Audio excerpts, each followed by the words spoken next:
IPL आरंभ न हेबा आगरू आईपीएल प्रेमी मनरे असंतुष्ट देखा देइछि। हाँ दर्शक बंधु, आईपीएल रो 17तम संस्करण मार्च 22 तारिख रु आरंभ हेबाकु जाउछि।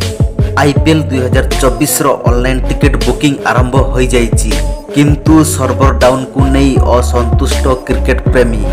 चेन्नई सुपर किंग्स एवं रॉयल चैलेंज बेंगलोर प्रथम मैच रे मुहामुही हेबाकु जाउचंती एवं ता सहित ऑनलाइन टिकेट बुकिंग आरंभ होई जाइछि। एही घमाघट मैच रो टिकेट रो मूल्य हेउछि 1700 टंका रु आरंभ करी 7500 टंका पर्यंत रहिछि। एहार प्रथम मैच चीना स्वामी स्टेडियम रे खेला जिवो, किंतु प्रथम दिन रे ऑनलाइन टिकेट बिक्री आरंभ होइथिबा बेले साइट क्रैश कारणरू अनेक दर्शक टिकेट पाइबारु वंचित होई निजर असंतोष जाहिर करिसंती।